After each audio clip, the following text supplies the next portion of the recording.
Hey Fitheads, today we have our first traditional media star. He was a Today Show host, he had his own TV show, he's a health expert in general, author, fitness industry leader, and everything that we talk about is in no way traditional. Yeah, it was awesome. Yeah, he took us, like, he is in the process of completely changing his focus and who he is. He talks about a rebirth, and he's right in the middle of it. So it's not like he says he has everything figured out. It's super relatable. Yeah, he kept And saying that his journey was like dark or what we were talking about was dark and depressing, but I felt the total opposite. I was like, this is right. so uplifting. This is so cool that you looked at your life and you were like, man, I'm not happy. And then you're starting now to figure out how to even start to fix it. I thought it was really, really awesome. Yeah. Then totally worth the time that he gave us. I'm really grateful. So stick around. Welcome to Total Fitheads. Serious fitness for not so serious people. Hey Fitheads, and welcome to Jeff Halevy, a health expert. I was gonna list a bunch of things, but it's just like all health, and you are known in the field as someone who just has all of the insights, like a wide range from anti-aging to 700-pound deadlift, I believe. Sorry, I already want to get into that. Thanks for joining us. Yeah, thanks for having me. Yeah, it's weird to quantify my career. My career is kind of like it's like a Cheesecake Factory menu. That's like my resume. It's like Laminated. I'm gonna go to the fitness section. Oh, I see that you're a It's like any one of those tabs. But yeah, I have like hamburgers, Chinese food, whatever you want. Yeah, it was actually hard making notes on this show because I'm like, do we talk about how he's bringing people into the fold that haven't worked out? Do we talk about how he's performing at a high level himself? Like the Well, that would just be a genome lie. stuff that you've gotten into? All right, well, let's start with your background. How did you get into all I of told you, this? I perform at a high level for 2 hours a day. It's like between 11 a.m. and 1 p.m. And that's where I can like think. I have like energy but other than that, I'm like at 50%. Most of the time I feel like I'm like, you know, when your iPhone goes like into that like yellow thing, like the battery saving mode. So I'm in battery saving mode from like the time I wake up till 11 and then from 2 p.m. on, which is why we're in a sweet spot right now. You gotta have the cameras rolling whenever you're on. Yeah, so my career is super weird, which shouldn't be a surprise. Where do I start, man? You were born. Yeah, I was born. I will admit. Prove it. Yeah. He's a robot. He was built. Breaking news. Trump would probably ask for my birth certificate to prove it. I won't get into that. We'll stay apolitical. Yeah, I was definitely born, and then my first career was as a professional musician. Actually, my first career was when I was in 5th grade. I didn't know I was an entrepreneur. And I got in trouble for this, actually. I had a Game Boy, and on my camp bus rides, I realized that people would pay me money to play my Game Boy. So I'd like charge by the turn. I was like a portable arcade. And when my mom found out, she was pissed. She's like, "What are you doing? Like, you should want to share with your friends, you know?" And I'm like, "They're not my friends. They're just like," I had like a very logical argument. I was like, if they were my friends, like, yeah, I would let them do it. But these are kids I don't really like or know. So, you know, I'm charging them and there's a market and they'll pay for it. But that was like my first gig. And I rode that out until like last year. I just exited that business for a very handsome multiple. Yeah. So, my first career was as a musician, and that was like my first. No, we're not just gonna jump over that. What did you play? Did you sing? So like buried in here, I have like horrible lighting. We talked about that before we started. You said it's good for my musculature, but you know, Yep. Other than that. I got my first tattoo buried in there, which is a bass clef. Bass, electric bass was my first instrument. It's funny because I actually wanted to play the drums since I was like 9 years old, and I would like beg my parents, and my dad was just like, no, there's no way, but there's no way we're having that in the house.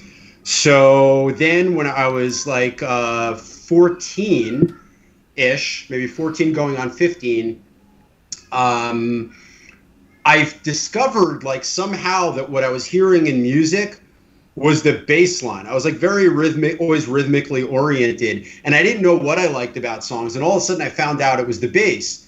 So I was like, cool, can I play the bass? And at first the answer was no. And then it was, because that's always like the first, when I was a kid, at least, I don't know when you were a kid. When I was a kid, the first answer to everything was no.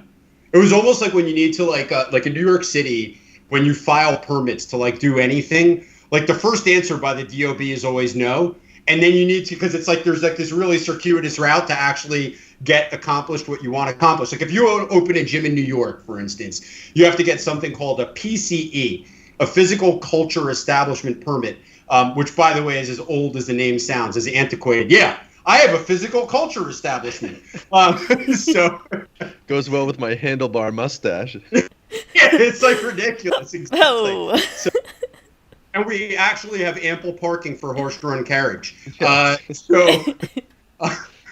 So what we have to do first is like you file this thing, and then the DOB rejects it. But then when they reject it, you get to file for this other thing, this alt type 2, which allows, it's like this whole like ridiculous process. Or I'm sorry, you first file for like an alt type 1 or alt type 2, and then you get the PC. I forget what it is, but like the answer is always no. So like I was like, I know I'm going to file this first application, and you're going to reject it, and that's cool. But don't worry, I have the supplemental paperwork, and I will get what I want. So I was like, can I play bass? And they were like, yeah, no. And then it was really more so my dad. It was like, yeah, no. And then like I was like, please, like, and they were like, all right, we'll let you rent a bass for a month, and if you prove that you play it. With no instruction, by the way, like just like here's a bass, like knock yourself out, because they're thinking like this is going nowhere, So I rent a bass and I disappear, like I'm in my room constantly just playing this thing, and then it's like can I rent it for another month and whatever, and then after like a few months, I'm playing the shit out of this thing, and then it was like, can I buy a bass, and I was able to buy a bass. And then finally I got like some lessons, but I was like largely self-taught. And I just did everything by ear. I was like really, really lucky. And because this is before you could like slow stuff down on your computer or whatever it is, but what I learned is that if I could listen to a song and sing the bass line, that was my version of like figuring the song out. So if I wanted to figure out how to pop and slap and do Higher Ground, like the Red Hot Chili Peppers Higher Ground, then I would have to listen to this song and be like ba ba da ba ba ba da ba ba da ba ba da ba. And as soon as I got that, I would figure out how to do it on my bass. And that's how I figured out how to play everything. So like I figured out how to play all these bass lines. Yeah. Anyway, what was the question again? Oh yeah, I don't know. I talk in tangents. I don't finish anything. I'm not mad about it.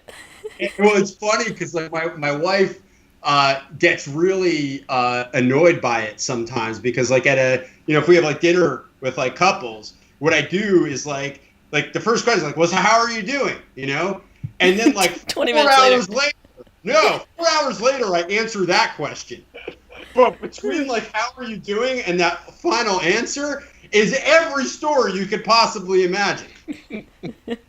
So it's like a tangent of a tangent of a tangent.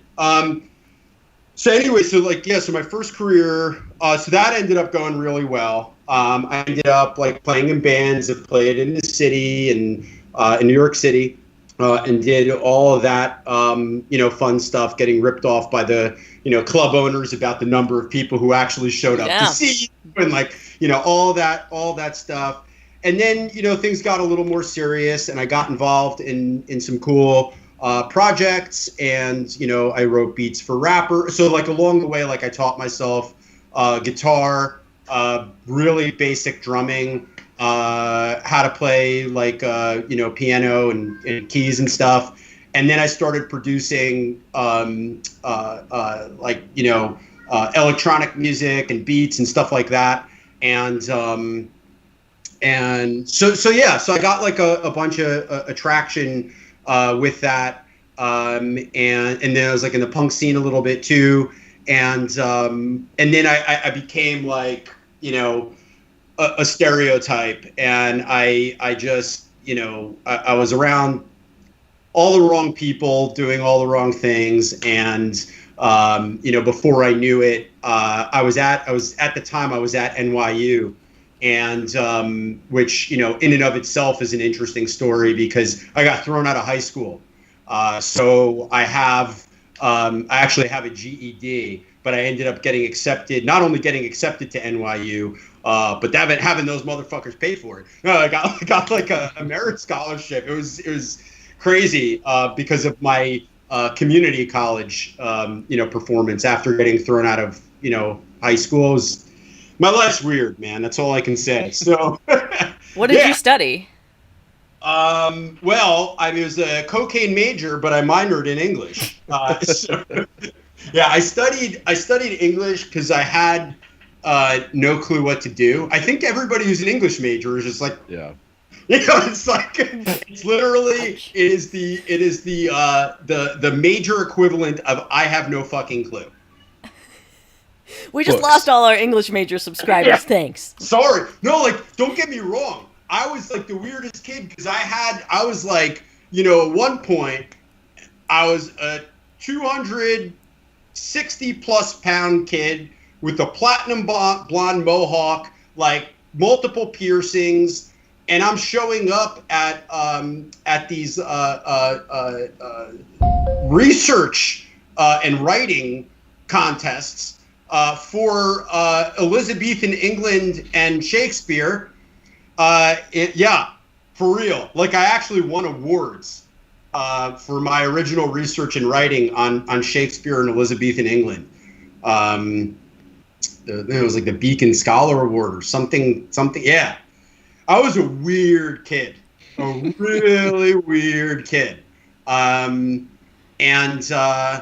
anyhow, so like I'm at NYU and I'm doing my thing, but I lost my merit scholarship because I got into drugs, and then I ended up going to rehab 6 times. Got into a whole bunch of legal shit because I had some shit go down when I was under the influence, and that resulted in the SWAT department, SWAT team getting involved, and I thought I could fight them, which didn't work. And yeah, now you could. No, a SWAT team? No way, dude. No, I couldn't. Yeah, and I mean, I don't know if we want to go anywhere that's like kind of, dark, but something I've said since I'm 22 years old is that if this wasn't the color of my skin, I'd probably be dead or incarcerated at this point in time, because I ended up getting hit with some pretty serious charges, and I think I would have been treated very differently if this were not the body I was born into. Damn. Yeah. So that's just had the opportunity to come back from that. Yeah. I did. That was a very nice turnaround because you were like, okay, wait a second. This is not what we do on my podcast. This has gotten very dark. No, let's get dark, but like, just kidding. You look at you now. I don't know. When I look at myself now, I want to throw up, but maybe, Wait, let's talk about body dysmorphia. Great. No, I don't mean like body dysmorphia. I just I think that like when I was a kid, I kind of established that I was a piece of shit, and like for the rest of my life, that just kind of like I'd always be fighting that battle.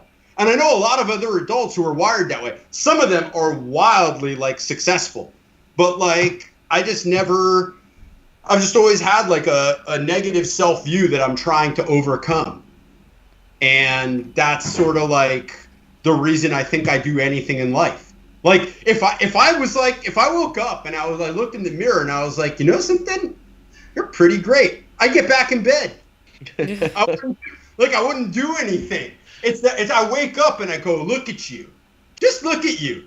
And I feel just like so terrible like about my existence. And that motivates me to do something. I'm like, okay, like if I go start a business and it works out, will that wipe some of the turd off of me? You know, and that's why, I do everything.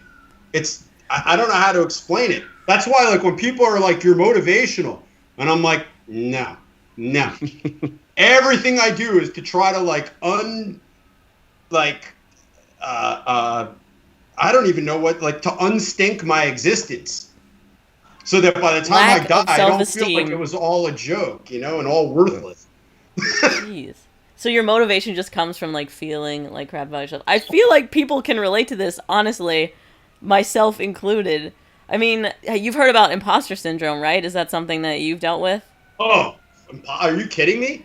Like, I felt like no matter what happened in my life. So if people are like, oh, you're a really talented musician, I'd be like, shit, they don't realize that like, I'm influenced by this stuff and that's how I got to here. Or I really can't read music, so I'm not really a good musician. I'm just like, I'm a good like gypsy musician, or You realize like playing by ear is so wildly impressive, right? Whatever. I'm not here to fix your self-esteem. It's your motivation.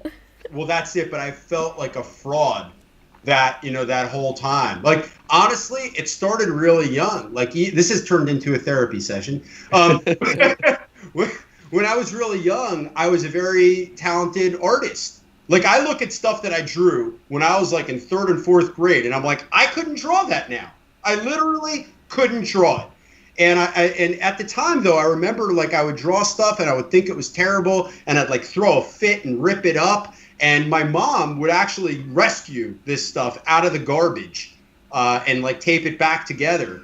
And but yeah, I never felt like I never felt good about what I was capable of or what I accomplished. Like even now, like I just raised money for a tech company. I've probably done something that most people can't do and won't do. And the way I feel about it is kind of like, wow, like I guess they don't get the real me. Yeah. It's not a good feeling. I'm not saying it's a good feeling, but somehow. But if you get used to it and that's your life feeling, I have that feeling too. Any sort of modicum of success I've had, I'm like, wow, I guess I just lucked into that one, or I guess I snuck by, or no one realized that blank, you put in something that whatever, but I think you just get used to it and then you just keep working on that and you just get, at least for me, I just like got used to feeling shitty. Well, that's exactly it. Is like that's what it is. It's getting used to feeling shitty and then trying to feel a little less shitty every day. It's that's why I'm but not, that's a great exactly. compass.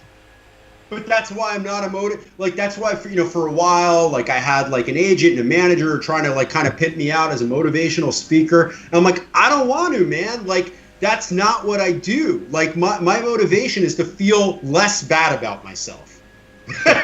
Like but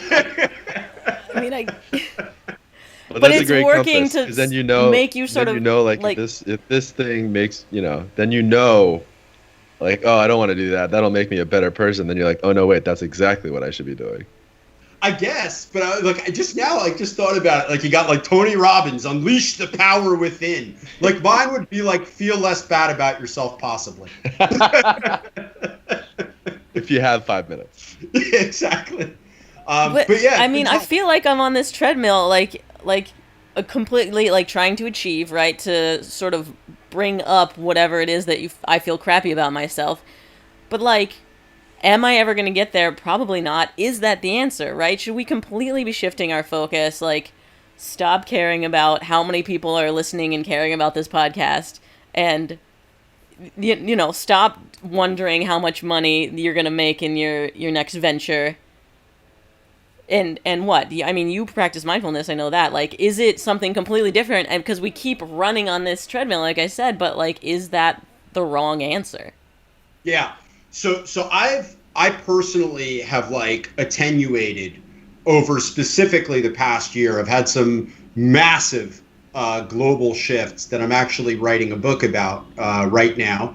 It's a book that I started writing at this point about 15 months ago is like my next I don't know how to describe it. Like, so I have like, so so back to like the Cheesecake Factory menu, which by the way, I love. Like, that was the first time I ever said it.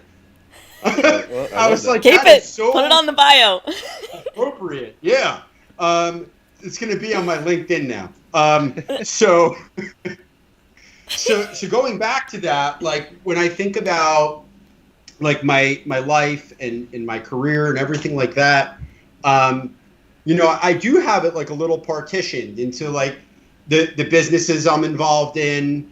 You know, I still work with a handful of people that I train. I don't really act so much like a trainer as much as I do, you know, like a personal health director, if you will. But the physicality and making sure that the body's in check is a large part of that, you know. And so I have like these different things that I do. And like, so one of the things that I do is like, you know, as a category, it's like, how do I like the business of being me, you know, like, so that would include the TV stuff I've done, speaking, you know, that sort of thing. Right. And I was trying to figure out for a while. So like I left the Today Show in 2000, I don't know. What year are we in? A long time ago, 2014. Yeah. So I did my own show. So the TV stuff was like weird, by the way. So like I'm kind of semi-answering your career question, but like I'll explain like how the book like thing even factors into it, and then what that change was over the past year. But the TV stuff was like the most bizarre thing ever. So. I back in like I think it was 2008 or 2009, I get like a call or someone calls out of nowhere and leaves a message for me saying that they're with The Biggest Loser and they're interested to know if I'd like to be a trainer on that show. And I'm like, what kind of scam is this? This is horseshit. I called anyway. It turned out to be real. And in short order, I ended up. So Jillian Michaels was like leaving the show for a little while, and because like I think she was like going to like turn to her family for a few years. I think she had adopted children. I don't know if I'm botching the story, something like that. And so I made it into the final 5 that were like pitched to NBC, and I didn't get it. Because they were looking for a little more diversity on the show at the time. So Brett Hobel got it. We, interestingly enough, ended up having the same agent. And then the next year, they came back to me again because Brett was on for just that one season. And then Dolvett Quince got it. Mm-hmm. Totally cool. What ended up happening was it put me on like a TV radar, so to speak. And like the next thing I know, I had like agent, manager, whatever. And then like the next thing that happened, I don't even remember the process, but I ended up shooting 52 episodes of my own TV show called Workout from Within with Jeff Halevy. We fought for that title credit, which is why I always include it. And but it was like total turd of a show, to be honest with you. I'm doing overhead presses with my protein shake. This is inspired by you. Yeah. So like we had stuff like that on the show. It was like shot in like my apartment, you know, so it had like a set that looked like it was you know, no New Yorker's apartment who doesn't earn less than like $1 million a year. But it was like the Friends apartment. Yeah, exactly. Yeah. So it was a magazine style show about like moving better, eating better, thinking better, you know, kind of, and with like a heavy spin on like what you could do from your own home. And so I shot 52 episodes of that show in 5 weeks. Yep. 23 and a half minutes of unscripted content. Get this. It was for such a prestigious network that I didn't have a teleprompter the first 2 weeks. So, if you've done work in front of a camera, you'll appreciate this. But it is incredibly challenging to even just retain cold opens and like go directly to camera, let alone like interviewing somebody and remembering your T's and deep T's. So at the right time, you could say, Ali, thanks so much for joining us. Stick around because coming up later, we have blah, blah, blah. And after that, whatever, like that kind of thing, right? Incredibly tough. But so I do that. Then I get to Today's Show. I'm on there from 2013 to 2014. And then, long story short... Do you feel like you're super prepared, though? Like, after having done that for the 52 weeks in such time? The Today Show was the easiest thing ever. It was the easiest thing ever. Are you kidding me? My manager actually said to me, because I wanted to quit my show on the first day that we shot, and we crashed into production. Like, I ended up doing, like, I was like the executive producer of that show, to be honest with you, because there was a lot of like, I don't know, so I was like, all right, we'll figure it out. So I left my show after 12 hours of like shooting and then figuring out what we were doing the next day. And I was so mentally wiped. I knew I was hungry, but I couldn't think of a food to even eat. Like, I just wanted my mouth to be open and for food to, I'm not even kidding. Yeah. It was like the most bizarre feeling. Yeah. And then I got on the phone with my manager and I was like, I don't know if I can do this, man. I am completely fried. I cannot even think. And then, we finally, by the time I got a teleprompter, I was like, I don't even need it anymore. I've trained my brain to, do this. And then by the time I did the Today Show, I was barely on, I was on, once or twice a month. I was on for 4.5 minutes. And of that 4.5 minutes, I talked for maybe a minute. The perfect job. Yeah. I mean, so I leave the Today Show, though, because I got my own TV show, or signed a deal with a very large studio, and that studio ended up going bankrupt, like front page Wall Street Journal. Yeah, it was a big studio. Mm-hmm. And anyway, the upshot of all that is like I had to sit on my hands for a couple of years because I got paid a holding fee and all this other stuff. So I had like time off from like doing my thing because there was a lot of stuff I couldn't do, like broadcast television, So look, in some ways it was great because it gave me an opportunity to really focus on other, parts of my life. But I got completely iced, during that period. And then I feel bad because like my manager didn't drop me, and like on my manager's roster, I'm like a gnat, like all the other names on his roster are like household names. So I always joke like he represents talent and me, because like everybody else is like legit as fuck, and then there's me, So he didn't drop me, and that meant a lot to me. So I was like trying to figure out what I want to do next. And what I can tell you is that I was like on my phone. I can't reading an article while I was like walking around. I'm like one of those people who read shit while they're walking around on their phone. So whatever. Through a crosswalk. But it's honestly, it's most dangerous to me. Like the worst thing is that I bump into you. But like I'll cross the street and like I read a lot and I get into like so I'm like avoiding getting hit by a car and reading this article. And like what I read is that in English speaking countries, the greatest cause of death before the age of 50 for men is suicide. Is that right? Yeah. And I was like, wow, that is fucked up. Like if you and I were in a morgue and bodies were coming in and they just told us the sex and age, and I was betting on why they were in the morgue, I'd win with that information. I don't know why that's like a super dark. I don't know why that was that's like an awful. So get this. Yeah. let's go like Vegas, like Yeah, seriously. it's like a really dark thing. I'm not even a gambler. I don't know why that was the first thing that crossed my mind. But I found that out and I was like, well, that's really interesting to me.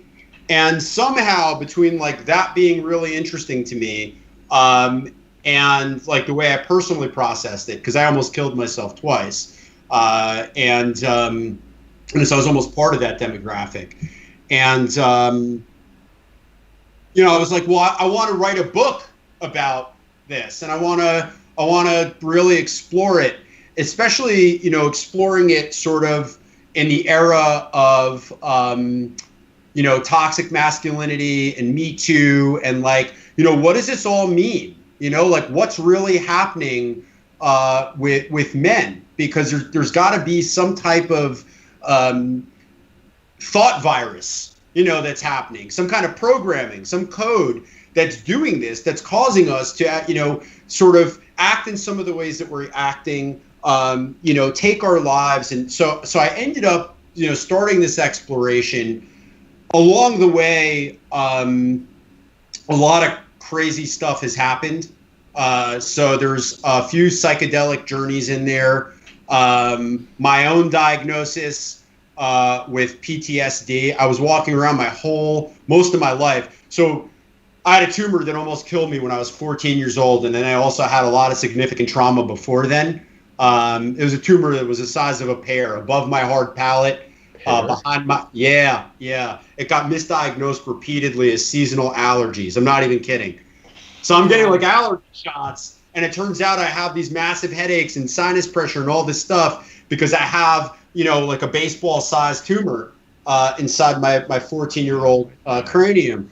So yeah, I mean, that was some serious stuff. That almost killed me. It was literally less than a paper's worth away from my optic nerve, so it almost blinded me permanently. Yeah, real nasty stuff. And I had, some stuff that was trauma before then too, but like I dealt with this as a dude, and more or less programmed the way that society, and I'm not blaming society, but like we have movies and culture and all this stuff that kind of tells us how to be men, and I dealt with it with that code. And it really screwed me up is all I can say. And then by the time I really let down my guard and spoke to, because like I was like a shrink eater, like I'd go to a shrink or whatever, and I'd feel good about like the parts that like I kind of let out a little bit, and chose to share, but I phoned it in, and a lot of the times like I just railroaded, what was going to happen there anyway. And like the first time that like I really let my guard down, I was like, yeah, so, I came across this information because I'm looking into, these vets that come back who have PTSD for this book about masculinity and high suicide rates. I'm like, yeah, I came across this information. I think I have like some of like the symptoms. So they're like a little bit like PTSD. I know I don't have it, but like they're kind of like it. And it was like, honey, how have you been walking around for your life like this, let alone living in New York City? And I just thought everybody's nervous system was doing the same thing that mine was. I had no clue how messed up I was. I just assumed that everybody else was sort of living in that same state that I was in. So by the way, to come full circle to your actual question about sort of meditation and mindfulness and that sort of thing, like one of the things that I've discovered is that the content doesn't matter. And it's the opposite of what we're taught with the traditional therapeutic model. So like when most of us think about going to therapy, it's like about uncovering the trauma that we had, processing it, and there's some benefit to that. But the real benefit, and again, this is my experience, is learning how to take care and modulate your nervous system.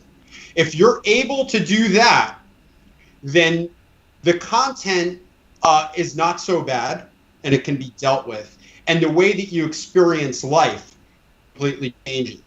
And that's kind of the shift that I've personally gone through. the trying to think about how to really state this, but did that resonate with you when I'm talking about like the nervous system versus the content itself? It sounds like you're talking about like a super analytical way of looking at this. When people talk about therapy, it's all like feelings and subjectivity, and you almost come at it like, no, this is science. I need to control my body. It still feels a little bit like fitting into that masculine way of like looking at things cut and dry, black and white, instead of like really feeling your feelings. Not that I know what I'm talking about, but I get what you're saying. I mean, because I, if anything, head in that direction too, and I look at things very analytically, and I write it down on paper, and it's not about feelings. So it's actually way less. It's way less sort of stereotypically male and analytical than that. What I'm talking about is so most of us, or all of us, have a way that we just kind of are.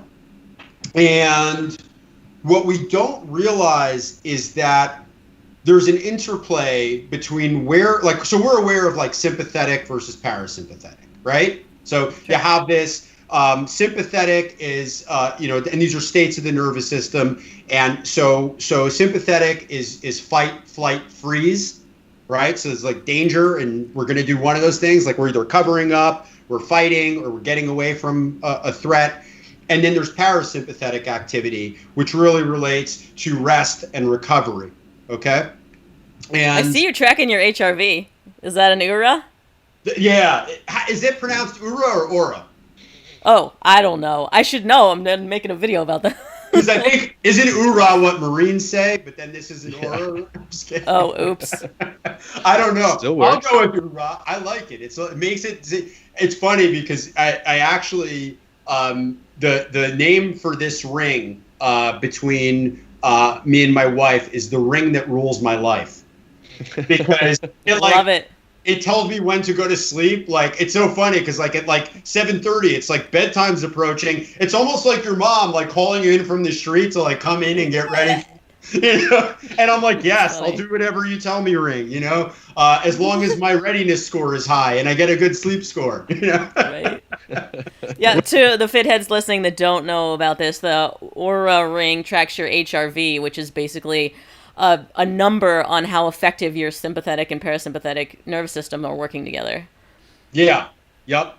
So back to the nervous system is, if we're able to, so we're used to going to the gym, and your listeners, are used to going to the gym, and we are very good at understanding how to build muscle and competency and all these other things when it's very easily tracked. So there's a result. Like, you do a thing in a certain time, or you lift a certain amount of weight, or it's all very clear cut. We have an idea of where A is, where B is, and like kind of how to get there, and we know once we've arrived, right? Exactly. You have arrived. Add muscles. So with the nervous system, training the nervous system, you don't get any of that. So training parasympathetic or vagal tone. So the vagus nerve is a 10th cranial nerve, most complex. It governs parasympathetic activity. It connects like your gut, your head, like everything, like sort of like from your solar plexus-ish, and your head. It's controlling and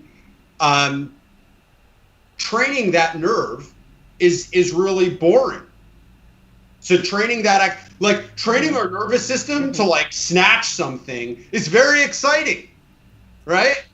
Where it's like fast, quick, heavy, whatever it is, or move something very heavy, learning how to grind against a weight, like, especially, for people who are listening who are very much so into like the West Side approach, where that's what you're doing a lot of the time. You're training your nervous system to grind with that approach.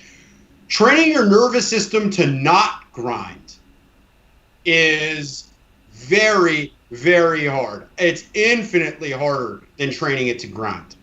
And that's why I think that it's so difficult for people to stick to meditation. It's like, well, where's the result? This is no fun. Where's the result? Where's like I don't know. What's the equivalent of 6-pack abs for meditation? Nothing. But it would be a halo, like where's the aura around my body, or the halo, or whatever, whatever. You never really get that. And what else you don't really ever get is the result that most people think they're going to get, which is nothing bothers me in life. Look at me, I'm invincible. Oh, I'm an asshole? Okay, ding, like the bullet just bounces off of me. Oh, what's that? I'm getting evicted? Well, I don't care. I'll be fine. That never happens. But what we are able to do is build up a better set of responses to what life actually does hand to us, so that we're better equipped to just deal with it. That's the muscle that I'm talking about. And this isn't like, I mentioned Tony Robbins before. It's not like controlling your state, learning how to control your state. I'm not talking about getting psyched up or anything like that. I'm actually talking about the opposite. The hardest thing that I've ever done was learning to sit with myself. That's hard. And to do that consistently is really hard too. It's really hard because it turns out I hate myself and I'm scared of a lot of shit. And I think people are very, especially today with phones and internet and shit, like people are very scared of not getting constant input, whatever, Instagram or fucking news or stocks or whatever.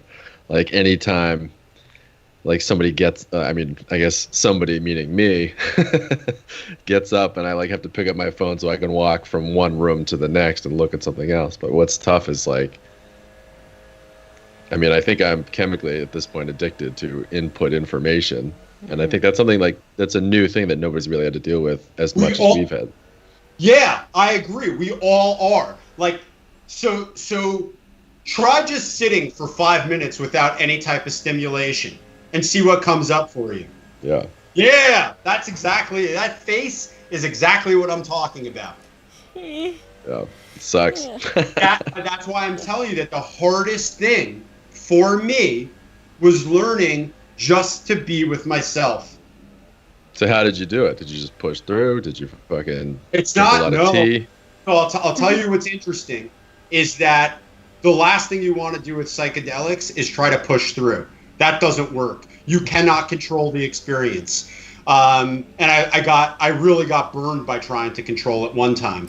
I'm gonna say, it sounds like you're set up to have a bad trip. I know I am. Oof. You mean if you try to control it? Yeah, just that I try and control everything in my life, and so there's no way that I could, like, not even microdose and freak the hell out. Well, microdosing won't even really get you there. I'm into macrodosing.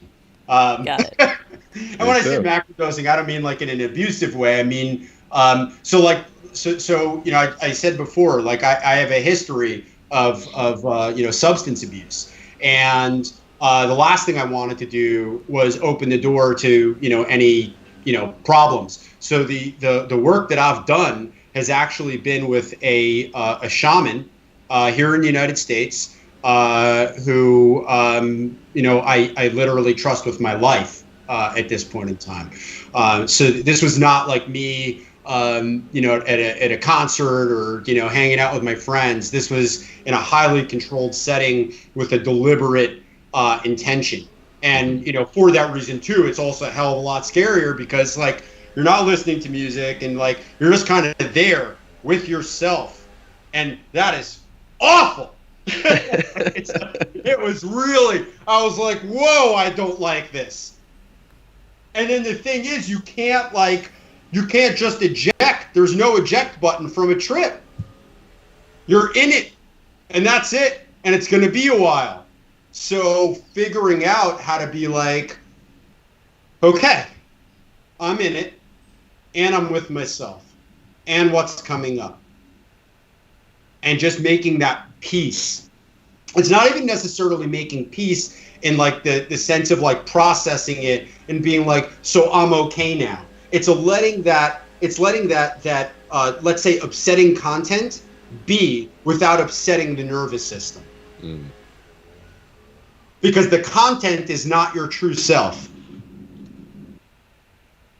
That's some deep shit right there, right? Yeah. We're clipping that for Instagram. What? Yeah. The content is not yourself.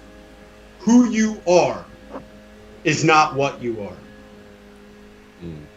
Yeah. And I mean, I get where you're going, but then, like, how do you define your true self? Well, it's not what you do. It's not. Yeah. Okay. Well, I think they say it's how you deal with stuff, or but it's how also, you like accept it. That's not. That's also not who I am. I know. I out. completely disagree too, but that's what they say. What you just said is the reason that like religion and spirituality and everything exists, because no one can really answer that question. I take that back. A lot of people can answer that question, and it's all theories, right? Like none of us really know. And their answer, usually you have to purchase their answer. Exactly. Yeah. But the thing is, that's what terrifies me about death, man. Because eventually we'll find out. Now, I don't know, like that's like sort of like the ultimate, like, so what are we really then? Wait, you believe that you're going to find out? When I die? Yeah. Well, I think one of two things is going to happen. Sorry, I got to adjust my seat here. I think one of two things is going to happen. Is one, the computer shuts off and I never get to find out. It's like those movies that end that kind of leave you like, wait, that was the end? It's just like the credits start to roll, but like you're like, but I never found out who killed the edit. It's like you just got to accept that that's the end. So there's a chance that you kind of get like, I don't know, it's like kind of like a blue balling movie. And that's, you're just left in that state. Life is a blue balling movie. Exactly. Okay. Yeah, because you're like actually like you're like edging in that case, because you're like, oh my god, I'm dying and this is terrible, but this is it. I'm gonna get the answer. And it's like, wah wah. No, you don't. Start to roll. So there's that option, or the other option is you find out in some way. Can't wait. I can wait. If you can't wait, yeah. Like 90 years. I am the most impatient person, but I am willing to wait a fucking long time to get that question answered. I think about that the same way I think about or I used to think about injuries or smoking or anything like that. I'd be like, oh, by the time like my lungs get messed up, we'll all have metal lungs anyway, and I'll just get cyborg legs. So my view on death is pretty clear. It's that by the time I'm gonna die, I'll just download my brain onto whatever server we're downloading onto, and I'll be set to go. Just be playing in VR for the rest of eternity. I think that's a pretty. That's well, approach. if we're in a simulation, that's already been done for you. Yeah, so I'm good. But chances are we are in a simulation, right? I know, I heard that, and that kind of freaks me out. That's the kind of thing, like, so I've started occasionally smoking weed again after not smoking. Congratulations. Thank you. After not smoking weed for it's like a reverse sobriety congratulations. It's like, you're congratulating me on my unsobriety. But the truth of the matter is that there was only one substance that was really ever. I have particular views when it comes to substance abuse and addiction. There are views that are only true for myself, because there's no way I'm going to put myself out there speaking on anybody's behalf, what they should do, or all I can talk about is my personal experience. So I know that for me, that once I shut that door finally, because I really got chewed up by life, that it was really over. And I, based on my experience so far, if anything, having smoked weed recently makes me more likely to be permanently sober again, because weed is so strong now, and and it's so scary. So it's like, that's one of those things. One time I was like walking my dog, and I don't even smoke a lot. I literally, so when I smoke, I'll take 2 drags off a joint, and then that's it. Right, to the moon. I don't want to go I like to feel a little high, but I can't really tolerate being, much more than that. And And so I was walking my dog, and the thought just like went in my mind about the simulation thing, and I got that like, I was like, that's too weird a thought. I don't know if I'm really thinking this right now, or this is part of the program, like, and it just completely freaked me out. Yeah, simulations. So the real question you asked, though, is really, what do I do for a living? And I feel like I have answered that question as thoroughly as one could. This is what I do for a living. Yeah, I mean, look. So along those lines, you asked about the career stuff. So I was figuring out what to do next. That's how I kind of got onto this book. That's how I changed my mind. I was like a lifelong studier of the mind and meditation already anyway, because I always had this state of like not being happy with myself. I don't know how else to put it. And along those lines too, I can give you a whole ton of content that makes that story true. You know what I'm saying? So like, and I'm not saying to ignore it and like, I'm just bigger than it and, anything like that. That'll always be there. But it was like learning how to regulate my nervous system and be with myself and understand that there are parts of my story that don't feel good, and they may never feel very good, but I can peacefully kind of coexist with that content was what I was always trying to achieve. So like, so I've been studying mental wellness and meditation and all these things for years, and nothing really seemed to do the trick until I really leaned into the writing of this book and subjecting myself to some of the experiences that I'll be writing about, and they have completely changed my life. Do you think it's because in writing you're sort of teaching? No. As a matter of fact, and that was like a really harsh no, sorry. I was like, no. I was like a 3-year-old. Like, eat your vegetables. I'm like, no. So I didn't mean it for it to come out like that. It's just that it wasn't at all about that. And I think that the way that I even like teach, if you will, is that I'm constantly learning and kind of sharing my experiences, because you can ask anybody who works for me, there's very little that I actually do know. So, actually, if you ask my younger sister, she'll tell you I don't know anything. But in the process of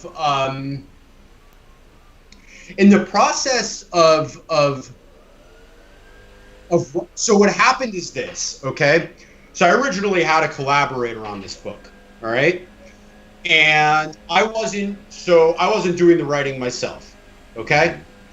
And the collaborator on the book ended up like not being able to do it. It's a long story, but then I felt like left in a lurch because we had an agent who was really into this and all this other stuff, right? My manager was behind it.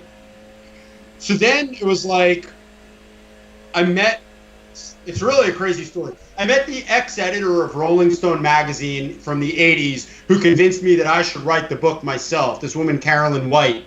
And I was like, I went from like, I can write to I can write. It was like I had academically written. And I still, going back to what we were saying before though, I still read my stuff and I'm like, oh, this is such shit. It's so terrible. But because she is editing this stuff and telling me, I'm like, all right, she can't be lying. She can't be lying at this point, right? So I started writing it myself, and it set off the most. So it set off incredible existential fear, anxiety, uncomfortable introspection. Yeah, I mean, that's how I'm like figuring a lot of this stuff out, because the process of writing so far really hasn't been about teaching. It's been about sharing. And as part of that sharing process, I'm like, this exists. This exists. And because I've really given myself over to it.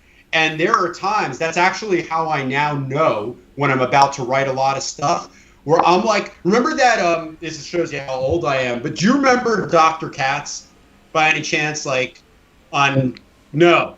So, hello, I'm Grandpa. So, Sorry. Was it on TikTok? Yeah, exactly. TikTok at that point in time still referred to the sound the clock makes. And then, by the way, it's because the only clocks that we had back in that day, there was no analog digital. clocks. Yeah, they were all analog. Okay, Grandpa. Dr. Cat was this cartoon on Comedy Central. I know, on Cartoon Network, or one of those two, back in the day. And like it was like this like zigzaggy kind of animation where all of the like the anime, like all the characters looked like they were like having tremors like the entire time. It was like that shaky, kind of animation. Yeah, I know what you're talking about. Anyway, it's a really fucking horrible way to explain how I feel before I write. But it's like, remember when you used to get an important telegraph? Yeah, so I'm that old. And then you were shaking uncontrollably. Yeah. Remember how it took a long time for you to get a modem connection? That's how I felt. So, yeah, the point is that, like, I'll get, like, a lot of anxiety. I feel so uncomfortable. Like, I can't even be with myself. Mm-hmm. And then all of a sudden, I'll write, 2,000 or 3,000 words. It just, like, comes out. And I shared this, actually, with my editor. And at one point, because I was like, this is becoming really uncomfortable. She's like, yeah, welcome to writing. I was like, are you kidding? I would rather not have. He's doing it right. It's too late. Like, I already went through it, through the looking glass. So, so here I am. But that's been a large part of the process of discovery. Like, I had never understood journaling. When people are like, you should journal, you'll learn a lot about yourself. I'm like, I don't want to do that. Like, it just seemed like it's like the last thing I need is another to-do item on my list. Yeah. Right. And then not only that, at the end of the day, like, I'm supposed to, like, list everything I did or what's on my, it just seemed like so dumb. It really, I never understood it. And now that I'm writing, I'm like, wow. And usually after every day when I meditate, I'll usually write at least a few sentences about what came up during my meditation. Mm-hmm. And I've found that to be incredibly helpful. Al, you look like you got something to say. No, I mean, now I feel like I need to be doing this. Do you destroy what you wrote down, or do you have a record of that? Like, is it a safe thing where you know that it's going to be gone? Or is it more like being able to look back and see what you would say? There's a record of it. I mean, I guess people could hack it if that's what you're talking about. It's hack your journal. On a cloud somewhere. I don't know. I don't think anybody. What did I used to say about? I said that the only place that was dirtier, more crowded, and angry than New York City was my mind. So anybody who wants to enjoy my self-reflections and hack it, by all means, have at it. I don't think you're going to be very happy with what you find. But yeah, I mean, I do keep it. And the interesting thing is, occasionally I'll reflect back. And like Christmas time this past year was really tough for me. And like recently I went back and I was like, it's kind of cool just to look at what was coming up for me and also like realize, you know what? And that passed. Mm-hmm. There was something very therapeutic about just knowing that like it passes too. And that's why like I love meditating, because you realize things pass. I think people think that too. They only sort of realize that when they reflect on themselves as a younger person, like, oh my God, this was so important to me in high school, making this team or getting that girl or, whatever. Ha, ha, ha. Look how silly that was.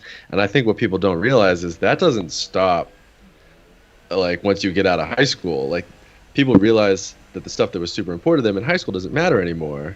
But that continually happens, something we that get is like stupid stuff. Yeah, exactly. Yeah. You keep getting stupid stuff and you can get mature and grow up or whatever, but stuff that like is going to be an Armageddon level thing on Tuesday, you forget about it by Friday sometimes. Yeah, but that's like so the way so what you just said is very important, actually. And especially, and it's very germane to my observations about myself and, sort of life and everything like that, because you made a good point. Like, we have these things that are important to us, which, by the way, are also the way we measure ourselves, right? So getting on a team and, being good with girls and like all this stuff, like especially as men, right? And then we get older and we also get like new systems. And let's not even forget about the man stuff for a sec. Like, what I think is incredibly sad is, as an adult, so when you're a kid, you get a report card that kind of lets you know how you're doing, right? It's like a quick like temperature check of how you're doing. For me, I wasn't doing so well, but it's just like you are very ill, but it kind of it gives you an idea of like how you're doing in life. Right? When you're a kid, a report card's pretty important. Yeah, of course. Even if it's not going well, like it's the bane of your existence because of that, right? But then as an adult, you really don't have a report card other than, for a lot of people, your bank account. Yeah. And your body spec scan, DEXA. There's another one, right? So, but what you're saying, that's an important one. I'm like, this is like really serious, is how do we measure ourselves as adults? It's not like we have a spiritual report card. Yeah, exactly. We got a ring that tells us whether we're doing a good job. But in all seriousness, we look at our bank accounts, we look at the scale, we look at what we have, we look at our title, we look at all these things that one day too we'll look back on and we'll say, like, that was such a silly way to measure my life. This is really dark stuff. It's sad. No, what are you talking about? This is uplifting stuff. Well, I don't know. I don't know if it is. I'm hoping it is, because what it does is it gives us an opportunity to say, you know what, I'm going to organize my universe a little differently. And that's what came up for me really this past year, where I was like wrestling with this thing the whole time, where I've got all the same DNA that I had a year ago, right? I'm a completely different person. Mm-hmm. It's just been a wild experience. I know you want to talk about the 700-pound deadlift. What? No, not at all. This is way more interesting. Well, deadlifts are interesting. Okay, how important? Like, you just completely changed your focus and your approach, and obviously it seems like you're still getting through it. But how important was MDMA to that? Like, people talk about sitting with yourself in meditation, like. But I also hear about how these types of drugs like really unlock something. Like, do you suggest other people do it? Like, how much did you need that to get there? Why did it work? What was it about that was a part of all of this? Yeah. So the first thing I'd like to say is that on the record is that I do not suggest that anybody does MDMA or any other drug. Nobody. You're right. Just to really be very, very clear about that. No caffeine either. Right. Don't do anything. Just sit in a room. Exactly. Wherever you are, don't move. Stay put and don't move. You know what? Don't even breathe. Just hit subscribe on Apple Podcasts and then don't move ever again. Yeah, exactly. So, other than that, but yeah, so first of all, MDMA will likely be legal for therapeutic use within the next 18 months to 24 months or so, based on my understanding of where it is in terms of FDA approval. So so the thing is, it will be a drug that is legal for therapeutic use soon, and I do think that's important because what MDMA does, and by the way, I also would like to say this too, as part of like that disclaimer, is that if someone thinks that they're getting MDMA because they're buying MDMA, Molly, or ecstasy from their drug dealer, you're not getting MDMA. It is very, very, very hard to come by, and the only real MDMA that exists is in a very tight-knit community of underground practitioners. The DEA, in fact, did like a survey. They weren't arresting anybody or anything. periodically they want to see what's in drugs that are like on the street. I think it was like 3% of anything that was sold as ecstasy, MDMA, or Molly had any MDMA in it whatsoever. It was mostly amphetamines and other shit, you know? So shocker, drug dealers are not trustworthy. Shout out to all the drug dealers out there. Yeah, exactly. Except for you. I'm sure you're the good one. Anyway, so yeah. So MDMA, what MDMA primarily does is it takes your amygdala offline. So what's not happening anymore is it's not that you're fearless. In fact, some very scary stuff can come up, but you're not processing fear the normal way that you do. And serotonin additionally floods the brain. Okay, so that's what's happening while you're on MDMA. What that allows to happen is it gives, actually, here's the simplest way to explain it.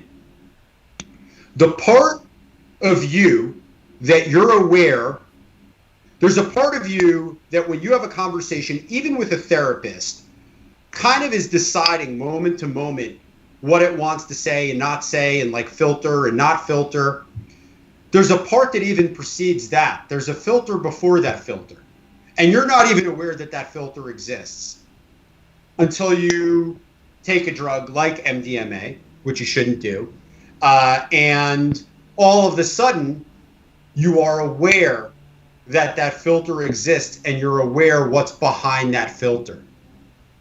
And for some people, that can be awful, but the process of it is what is ultimately the fact that you allow yourself to process and have the experience. So sometimes the best thing that can happen, it's like lancing a boil, you know, or you have to acknowledge what exists. Like a lot of times, that's like the first step of anything is like being aware that something exists.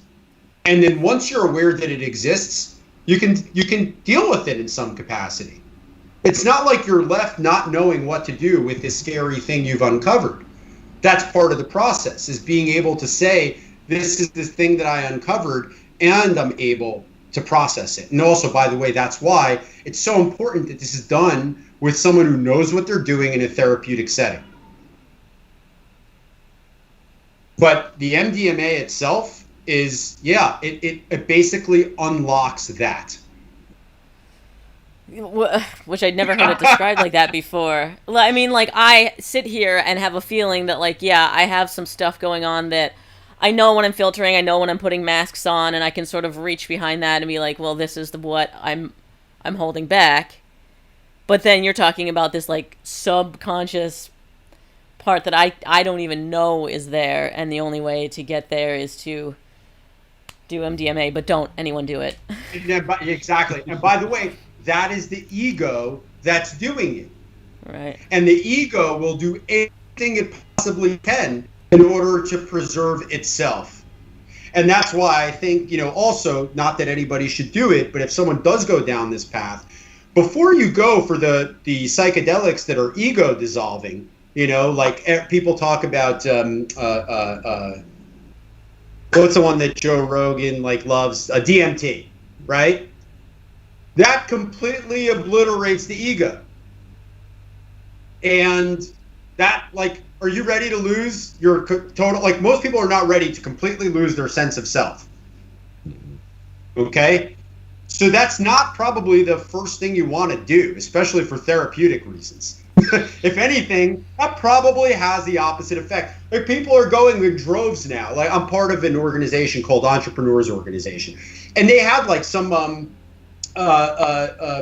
event in Mexico that was like a group ayahuasca trip, and I was just like, what the hell are they doing? Like, most people can't. I don't care who you have facilitating this thing, or like, this is not a good idea for most people. And I don't think that, the ayahuasca, I understand some people have been helped by it and whatever, but I also know people who were unsettled by it and it took them about a year to really, recover.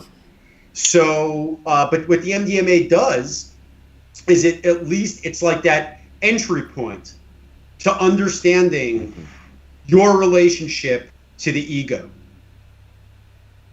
And that's, go ahead. Well, it's nice also to acknowledge that there's this shit you don't even know that you have to acknowledge, that you have to address. That to me is the entry point. Is like thinking outside of who you are and how you make decisions or whatever, and just thinking like there's another way to do it. There's another way to change how you're thinking, and I think that's really important for a lot. I mean, who knows how far down this rabbit hole they want to go, but it's good to acknowledge that there's other ways of thinking. There's other ways for you to think and view shit. That's always a really... Well, yeah, what I would say MDMA really does too is that it teaches you how to experience your feelings, because all of a sudden you're able to process feelings too. There's a good reason why it's so effective for the treatment of PTSD specifically. And I'd say that most men live, even if they do not have clinical PTSD, that they live in a state where they are cut off from experiencing emotion, and they're limited to the emotions that they can experience. Well, they're certainly limited in what they can express, and then I think that sort of they internalize it, and they're like, "Oh, I shouldn't feel X, Y, and Z," and so not to like preach on the plight of the white man or the straight man or whatever, but there's stuff that dudes have to deal with that I think they're definitely not dealing with. How do most men deal with the following feeling? I am hurt. Walk it off. Anger. Thank you. Anger. Exactly. You know what anger is? It's the illusion of the ego restoring control. Love that. Ah! That's so good. Ah! That was one of my discoveries over this past year. Yeah. Nice. God. Wow. But I mean, so what happens? I know you're talking about men, but like, let's not stereotype here. And there's a part of this too where like I feel like I have a lot of these qualities, and then I'm not feminine enough, and so then I feel inadequate. But yes, this is definitely a female problem too. Look, anger, I think right now is a global problem for every sex and gender and race of every person on Earth right now. I think that we're living in a time where it seems like sanity and civility have basically disappeared. It's really unfortunate. And I think a lot of it, in fact, comes from the mass dehumanization of the human race through a lot of the way that we're experiencing each other. Online particularly, I think that we're at the point now where we go, okay, so social media is not just a cool way to connect with other people. It's got a really dark side. And, we're at the point where we kind of accept that, but have we really owned what it's doing? And I don't think we're at that point. We don't even know yet. We know that it's way worse than we're acting like. But there's so much that we haven't uncovered about like what it is doing to our brains and our collective consciousness and society. And as I talk to you digitally. Well, so this is what I'm saying. So like that's the thing is like, and also then look at like technology, and it's not like I'm like a Luddite or something, but like look at how technology has both helped but also fundamentally changed the human experience. Like, how easy was it to be quarantined? I'm being serious. Yeah. It was actually I forgot that easy. I was. Yeah. But the point is that it wasn't necessarily the most enjoyable thing. But what can't you have delivered? Who can you not communicate with in a tiny little box on a screen? Yeah. So we're dehumanizing each other. We're turning each other into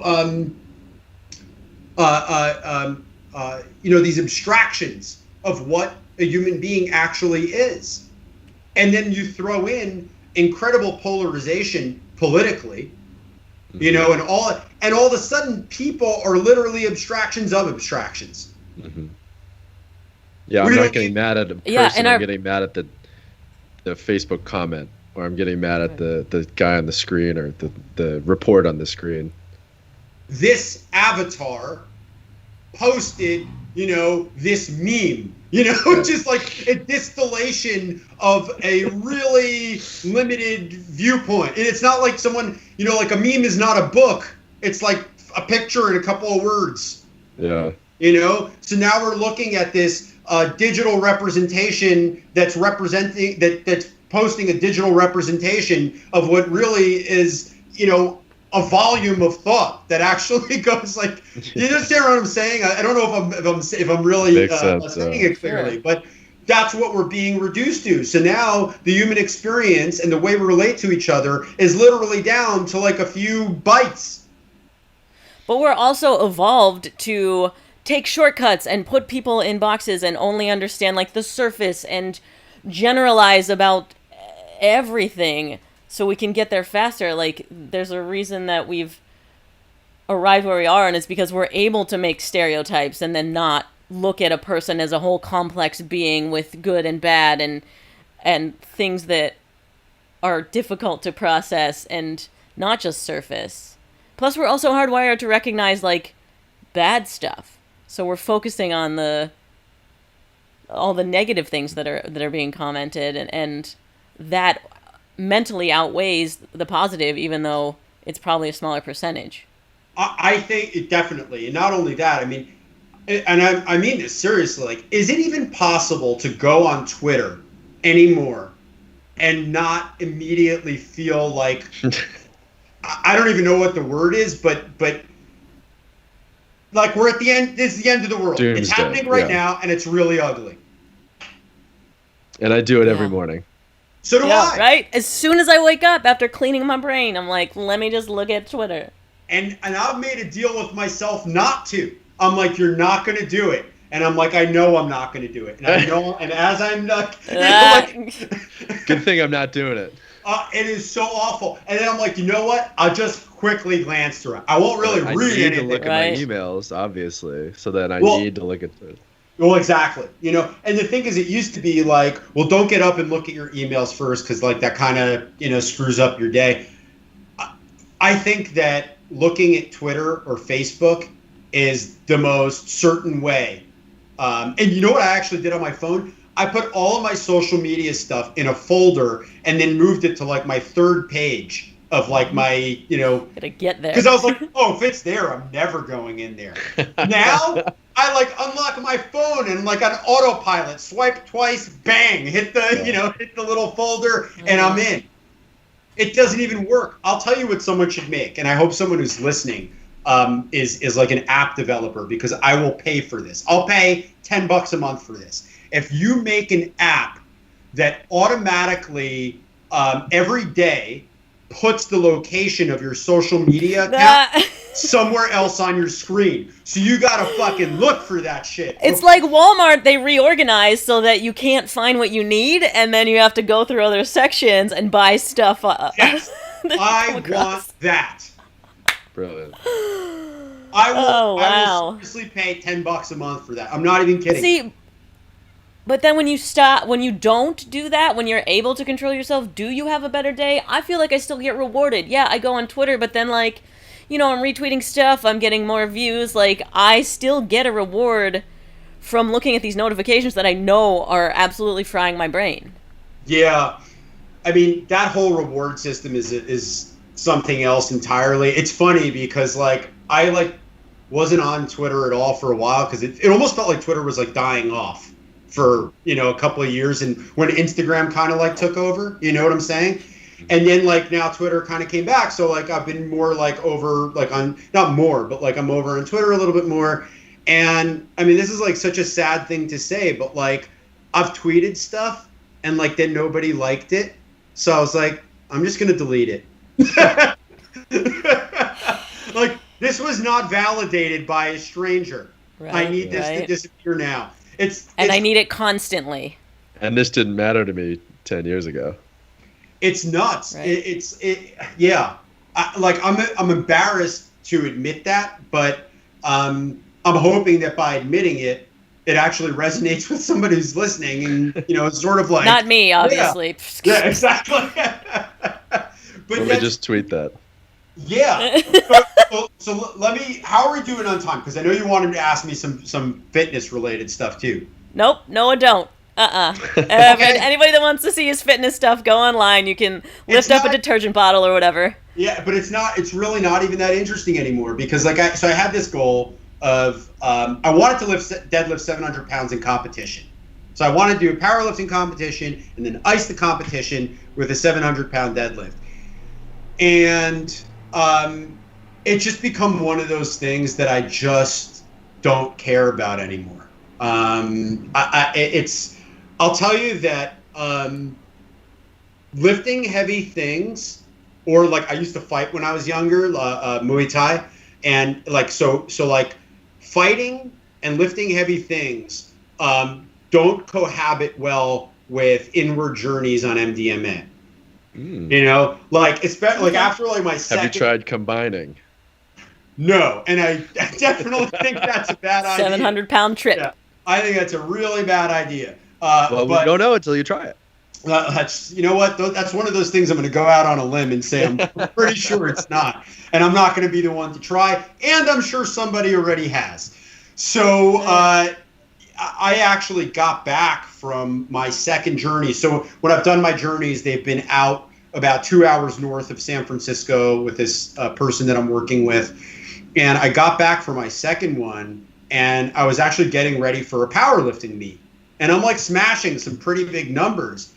And I'm warming up, my deadlift. And when I warm up my deadlift, I actually start at 225 because of the way I like to sort of tension my lift and, stuff like that.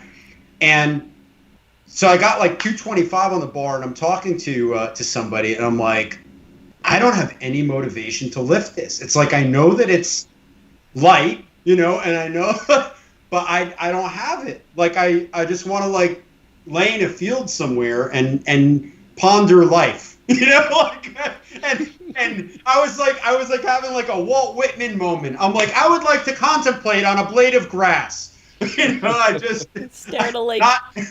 Not lift something heavy and listen to Hatebreed or some aggressive music, or I just had no interest in it anymore. I'm that doesn't do it for me anymore. And I realized, quite honestly, that for a lot of years, the way that I lifted I fought out of anger, but it was controlled anger. But it wasn't even necessarily about hitting other people. It was getting hit myself, which I know sounds super messed up, but I wasn't happy in sparring practice until I was bleeding, and I was it's really messed up. It's really messed up. And then, with lifting, the way that I would get charged up enough in order to move something heavy. And again, it's not I'm one of these guys like Chris Duffin, who's a friend of mine, who just squatted 1,000 pounds for reps. I'll never be one of those guys. But so when I'm saying heavy things are relative to me, but they're still, heavy-ish. When you're deadlifting, 600 pounds or whatever it is, there's enough psych that needs to go in it. And my psych was anger. It was a dirty fuel. Yeah. It was a fossil fuel. It doesn't run clean. Now I'm trying to run green, and I'm trying to run green on love. And it's hard to lift heavy shit with love. You can't live with love? All right. Interesting. I feel like there's a world where you can powerlifting and this type of Zen that you're talking about can exist, but I mean, maybe not. I've been trying to find that for a while now, and the way I think about it is I'm not even kidding. This is the mental jujitsu I'm doing on myself. I'm my psyche is that I will inspire others in some way. By doing this, I'm not even kidding, because I don't have that anger store to go back to. Right. What happened was it was seriously someone, the presence of, no, I was going to say like the presence of love was my kryptonite, but like, does that work? It was something like that where. Right, using negativity as fuel. Negativity really was my fuel, and it was driving like the athletic and physical sort of side of things. And honestly, like it even helped me, like, so I don't run anymore, but I used to run, and I used to do I mean, it's crazy, but I used to, in the middle of the summer, I'd go out and run like these half marathons in hilly areas, like, so super hot half marathons. I weigh a little over 200 pounds at that point in time, and I'm running 7-minute miles. And what I tell myself, and what I tell myself is that I would rather die than fail. So if you're going to die, go ahead and die right now. You're not stopping, and you're not slowing down. That was the relationship I had with myself. Yeah. Mm-hmm. Yep. Wow. That's a common, especially in younger guy, like get angry, for athletic performance. I think it's easier to tap into, but it's ultimately, I think, less satisfying and less poureful. But that's also drove a lot of my desire to just succeed, if you will. Right. You know what I'm saying? Like, I would think about, it's sort of associated to this feeling of being less than. Mm-hmm. And that would make me be like, all right, I'm not the smartest guy. I'm certainly not the best capitalized, but no one's going to ever fucking outwork me. And that means that I can start training people at 5 a.m. and I don't have to go home until 9 p.m., at which point in time I eat, hit the pillow, get up, and do it all over again tomorrow. Yeah, that's nice. So you're using this negativity as fuel, and it seems like, the next obvious question is like, do you need to use negativity? Like, can it be a positive, uplifting kind of fuel? But really, the question you now arrived at is, do I need this fuel? Like, do I need to be doing this high achieving? Do I need to lift 700 pounds? And the answer is no. Nah. The answer is conclusively no. And it's like too late because I've already seen the wizard. You know what I mean? Mm. So it's too late. I can't go back. I'd only be deceiving myself, and I can't even go back to deceiving myself. It's like sort of like, if you're a kid and you're at the mall to see Santa, and the kid in front of you, you're about to sit on his lap, and the kid in front of you yanks his beard, and you're like, that's just a dude with a beard. You don't want to go sit on Santa's lap anymore. It's like, all right, well, that's over. That's how I feel. Like, that's how I feel. So I can't go back to that system of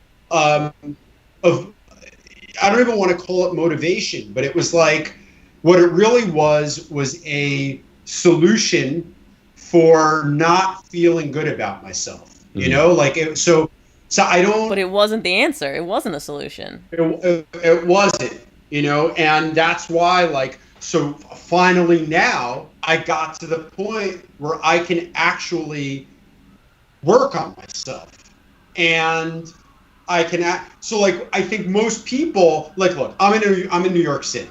I would say that the stereotypes that people have of those who work in finance are 100% on the money, no pun intended. You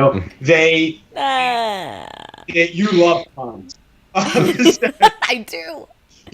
I love puns too. And then I had a friend in college who told me that puns were the lowest form of humor. And yeah, of course, we've heard that.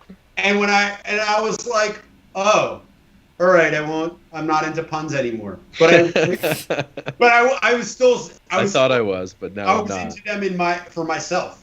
So I would keep saying them, but I wouldn't voice them. I'd say them to myself, and I would secretly enjoy it. But the idea of this person who works on Wall Street and makes tons of money and then goes and sees a shrink once a week because they really don't, they know they don't like who they are, and they treat therapy like it's a confessional. Mm-hmm. Instead of actually doing work. Because what happens is, all right, this really should be in the book, but I'll let you know this. I got the distinct feeling that I was going to die as part of this process. And when I voiced that, and now mind you, it's not like I'm on an acid trip or anything like that. And I'm not even on any substance at this point in time. I just had a fear that I was going to die as part of this process. And my shaman nearly made me shit my pants because I told him how I felt, and he goes, "You are going to die." And I was like, "Ah!" You know, like, but there was he didn't say you are going to die, comma, like there's another part to this. He like says you are going to die. Long drawn out pause, but it's not going to be a physical death. But I got to tell you, the space between die and but was the longest unit of time ever. I was like, he just confirmed everything. What does he know that I don't know? I knew that this was going to fucking happen, and you know. And then he got to what it actually was, and it's like, it's not going to be a physical death. And it wasn't, you know, it wasn't a physical death, but it So you've died? You did. Whoa. I would say that I am, and I'm still, so yes, so the answer is I died, because the way that I organized life is now completely gone. So it's like someone wiped out my operating system. And now I'm starting to build a new operating system. So I would still say that in terms of my development, I'm a fucking fetus, but I'm not even born yet. I'm just getting like cells to arrange correctly. And that my hope is that in this process, you know, this embryonic process, that I will come to a point where I'm birthed and I can learn how to, you know, organize and be a person with this new operating system. Whoa. Love that. You had no clue that this was going to be like, you're like, I love it. Hey, want to talk about fitness and deadlifting and biceps and, you know. We haven't said one thing about protein. What the heck? I know, seriously. It's just, you know what? I'm sorry to disappoint. It's just like, Clearly I'm having a terrible time. Yeah, it's just like, it's not what I'm about anymore. And this is something, by the way, it's not like I'm on the other side of this. I'm still figuring it out. I really don't have it figured out. I can tell you what didn't work for me. I can tell you the process of discovering what didn't work for me. I can tell you the process of what feels like organizing differently in the world. But it's not like my book is not a self-help book.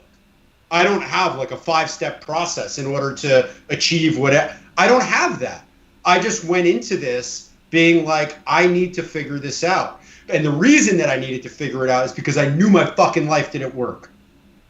I knew my life didn't work. And you'd say like, no shit, Sherlock, you're unhappy, one failed marriage, you know, blah, blah. Like you could show me, but it was like, by the time I started this, it felt like my life was like this clunky machinery of like the disparate parts held together by duct tape.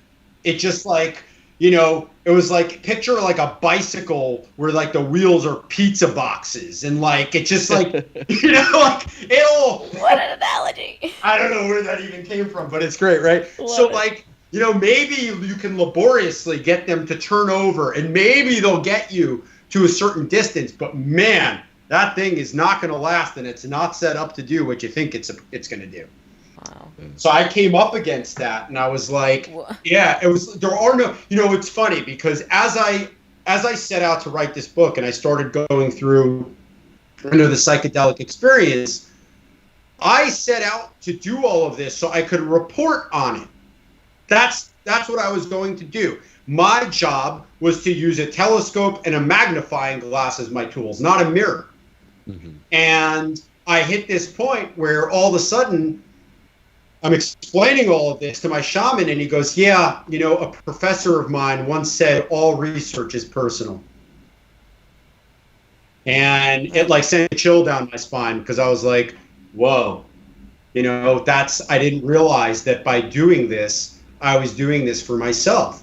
But looking back, it's like, yeah, your life sucked. You were unhappy. You had a lot of stuff that happened when you were a kid that you never really dealt with. You want to hear something fucking crazy? Here's what's crazy. I just told you that I had a pear-sized tumor in my head when I was 14 that went misdiagnosed until the point that it nearly blinded me and killed me. If you had asked me up until 2 years ago or whatever, you know, 18 months ago or so, was I afraid? I would have said, nah, like I listened to what the adults said. They were all saying I was kind of lucky that I found the right expert who would operate and that it'd be okay. So I was just too young and too dumb, and that was a story I told myself. So it wasn't even a story of machismo or bravado. It was just like, naivete, really. Right. You believed it. Holy you believed shit. Yourself. I believed that story. And then there was like a little crack where I got a moment of insight into, wait, that wasn't it? I was talking to my mom and I said something about not being afraid. And she goes to me, this is the only person on earth allowed to call me Jeffrey. She goes, Jeffrey, what do you mean not afraid? The night before, because I had 2 surgeries, she goes, the night before the big surgery, you asked me if you were going to live or die. And you might not remember that, but I remember it because I was up the rest of the night crying. And I completely, it's amazing what the mind is capable of doing in the face of trauma. That didn't exist for me. If you had tortured me, You would to tell me the truth. Tell me the truth. I would have said, I don't know what to tell you. That was your truth, right? Isn't that wild? Isn't that wild? Only to discover I was terrified. And by the way, as part of this process, I've since had flashbacks and other stuff, and I didn't realize how traumatized I really was up until the final moment of my surgery, especially the second one, which was very scary. Where I was on the table and I remember them covering me with silver foil and not understanding why they were doing that. And then a nurse said it was a blanket, and then something about counting. And I was fucking terrified. I was terrified. For the adults in the room, it was another day at the office. For me, I didn't know if I was going to go to sleep and never wake up again. That's crazy. Scary. Wait, where can I read this book? Finish. In due time, in due time. I'm still writing. I promise to let you know when I finish. It's funny because I told you before all this started, I'm like, the 2 most interesting, because it's like, well, what's interesting that's going on right now? It's like the two most interesting things are like this book that like I've kind of talked about but haven't gotten into a lot of detail about, and this technology company that is going to completely change the way that people exercise and train. And search for apps, right? It's going to just move your apps around on your phone. It will not. You know what? It's funny because like I've got like this team of developers who can do. When I tell you, like what they're capable of doing is insane. So I'll tell you very succinctly what it does, but I can't give you a ton of detail. Without wearing any sensors or anything, our technology can see. I got my sensor on. Without that, it can see every joint in your body and coach you in real time as you're working out. Oh. It's technology that exists right now, today. I'm not talking about... That's called a tease, I think. What? Would you step into this MRI and start squatting?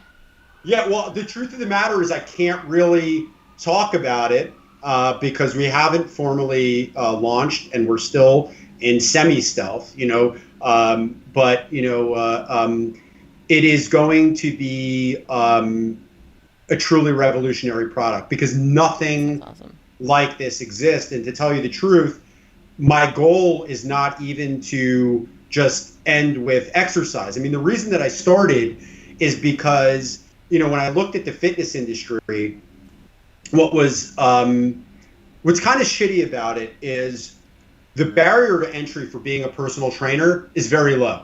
Mm-hmm. Like anybody could be a trainer tomorrow, right? And so there's a quality, control kind of crisis that exists, and everybody who's in the industry kind of knows about it, and then along those lines, the point is that just because someone is certified does not mean that they're qualified, right? And then from like the consumer perspective, so assuming you even get to that person who's truly qualified, there's very few of them, And if you're able to connect with one, they're likely very expensive, right? Sure. So I was like, so how do we solve for that? And that ended up becoming this technology that can do what I just explained. And then I realized that there are other applications for this, so anything that comes down to movement-based instruction, from yoga to dance to learning how to play guitar, can be conducted using our technology. So Juggling? that's where, what's that? Juggling? Can I get better at juggling? Honestly, yes. Wow. So okay, can we have you back on when you're actually allowed to talk about this, please?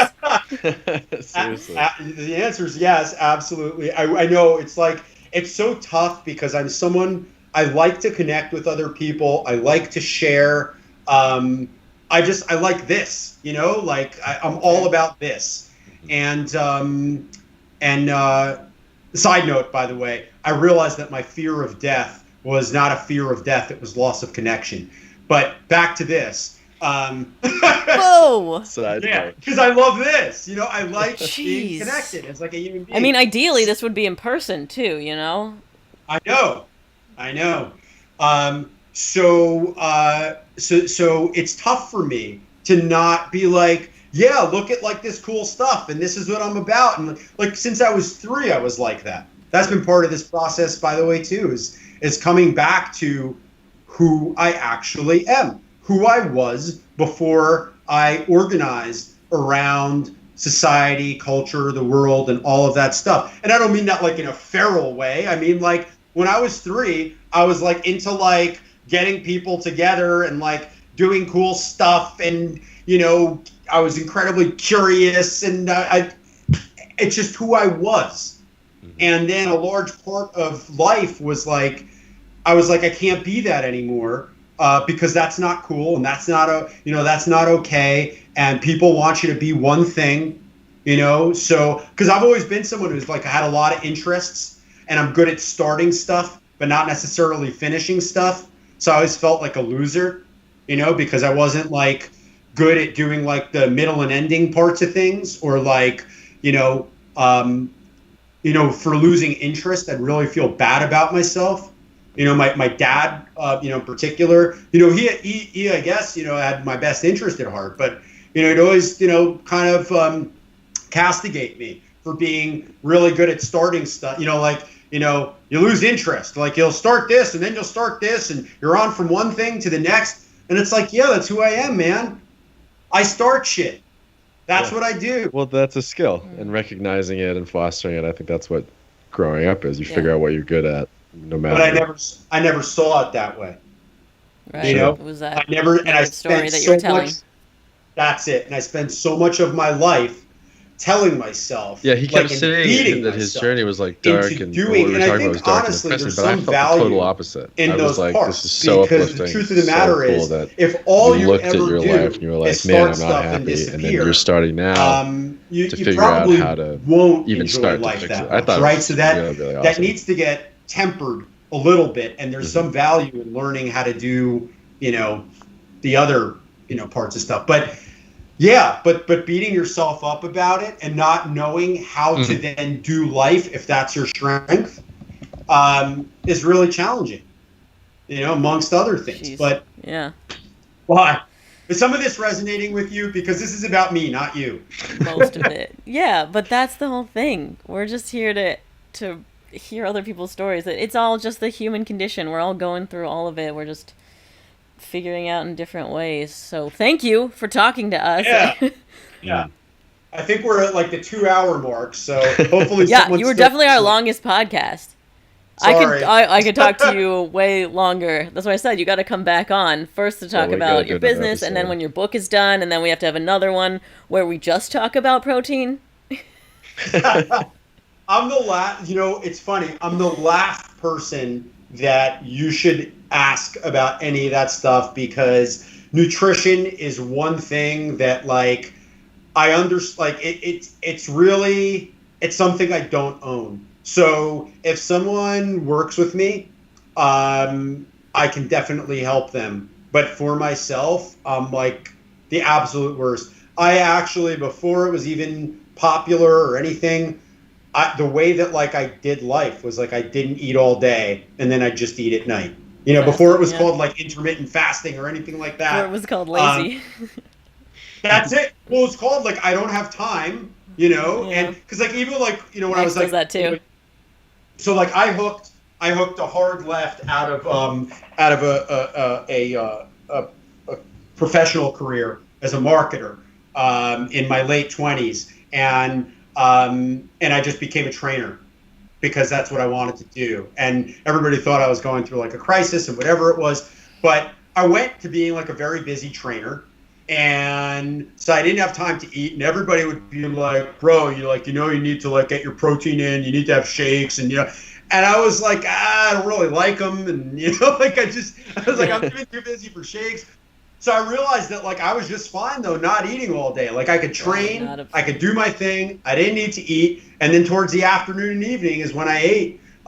So I'm always in like this state of like, yeah, don't ask me what I do, man, because I don't eat all that great. I try to eat healthy, but I don't eat all that great. I don't know what my macros are. I don't know how much protein I had yesterday. I don't have any Tupperware. I don't like grilled chicken. Like, and I can't eat broccoli because it gives me the farts. So anyway, well, thank you. Yeah, thanks for thank coming you on. so much. Blast. Where can everybody find you? Like, how do we follow your process as you're putting this book out? So I'm not, look, like I've only posted very little about the book itself. I'm on Instagram, but like I barely post and I only do stories, and a lot of them are text, so I wouldn't suggest following me there. And then and then I'm barely active on Twitter, so I wouldn't suggest following me there either. And then but on Facebook, I haven't posted anything, so you might want to check me out there. Perfect. So, but the important part is that I have blue check marks next to my name everywhere, and therefore, whatever I might say is somehow legitimate. Yeah, honestly, there's no way to really follow me, but if anything I've said is, resonates with you, and you want to know like when this book comes out, and like some of the other stuff is interesting to you. In all seriousness, I am on Instagram, I am on Twitter. Facebook, honestly, like I don't do anything, but the name is Jeff Halevy. I'm sure you'll have that up somewhere in the description, so you could just search me. But again, I don't know that there's anything that's worth your time. So I'm the worst promoter. He's still working on it. Wow. Yeah, okay. Exactly. Yeah. Oh, Anyhow. thank you so much. And thank you to the Fit Heads. Subscribe on Apple Podcasts, and we will see you next week.